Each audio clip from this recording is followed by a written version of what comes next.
प्रहलाद राक्षस राज हिरण्यकश्यप के बेटे, जिनका जन्म राक्षस कुल में हुआ। राक्षस कुल में जन्म लेने के बाद जिनका धर्म से, आस्था से, विश्वास से, भगवान से, मूर्ति पूजा से, इन सब से दूर दूर तक कोई संबंध नहीं। उस जगह पे, उस माहौल में, उस समय में उन्होंने सबसे अलग हटके जो सही है वो करके अपने आप को भगवान से जोड़ा।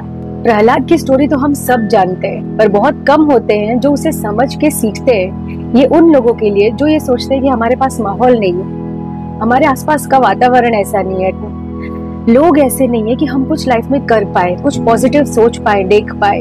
इसलिए ये मत सोचो मेरे पास माहौल नहीं है, बस अपनी इच्छा शक्ति बढ़ाओ। जो आप करना चाहते हो उसके लिए सिर्फ आपका माइंडसेट ही काफी है, नॉट एनी अदर थिंग।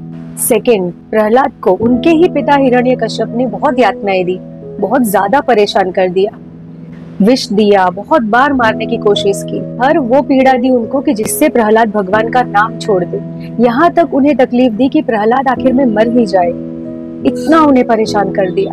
पर प्रहलाद का दृढ़ निश्चय था, उनका डिटर्मिनेशन था कि मुझे भगवान का नाम ही लेते रहना है, इसी से मुझे मुक्ति है, मुझे बस भगवान की गोद में बैठना है।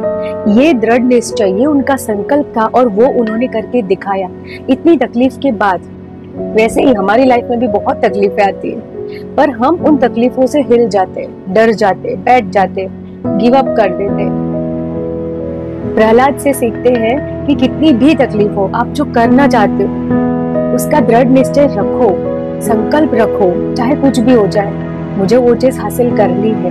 और जब वो चीज मिल जाएगी ना, उसकी खुशी के आगे और कोई चीज मायने ही नहीं रखती। तीसरी बात जो बहुत ही जरूरी है, ध्यान से सुनो, प्रहलाद पे क्या क्या नहीं गुजरी, पर इन सारी सिचुएशन में प्रहलाद ने कभी अपने आप को मेंटली डिस्टर्ब नहीं किया, हमेशा अपने आप को शांत रखा और अपने पिता के लिए, अपने परिवार के लिए अपनी रिस्पेक्ट कायम रखी।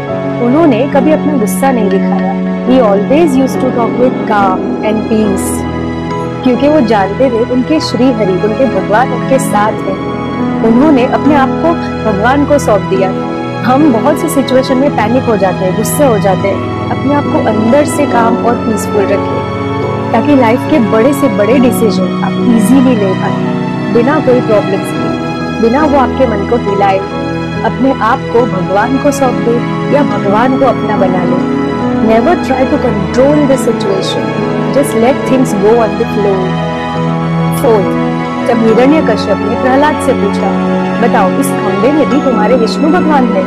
तब प्रहलाद ने कहा, हाँ बिल्कुल, मेरे श्री हरि कण कण में है, हर जगह है। तब हिरण्यकश्यप ने खंबे को मारा और उसी खंबे से भगवान ने अपना रौद्र रूप धारण करके नरसिंह अवतार लिया, अपने भक्त को, अपने प्रहलाद को बचाने के लिए। पता है बहुत से लोग ऐसे कहेंगे ये कलयुग है, ना आज प्रहलाद जैसी भक्ति है और ना भगवान ऐसे अवतरित होते हैं। तो उन लोगों से एक बात जरूर कहूंगी कि आप दिन में थोड़ा वक्त अपने आप के लिए शांत बैठिए और भगवान का नाम लीजिए। थोड़ी देर आप शांत बैठोगे, आपकी सारी प्रॉब्लम का हल आपके अंदर से ही आपको आ जाएगा। बस आपको वो थोड़ा वक्त निकालने की जरूरत है। और ये जरूरी भी नहीं है कि भगवान आपके सामने भगवान का रूप लेके ही अवतरित, वो किसी ना किसी रूप में आपकी मदद करने जरूर पहुंच जाते हैं। बस आप उनका नाम लेना ना छोड़ें और विश्वास रखें, जो भी काम कर रहा हूँ मेरा ईश्वर मेरे साथ है, तो भगवान आपके पास बिना बुलाए ही आ जाएगा।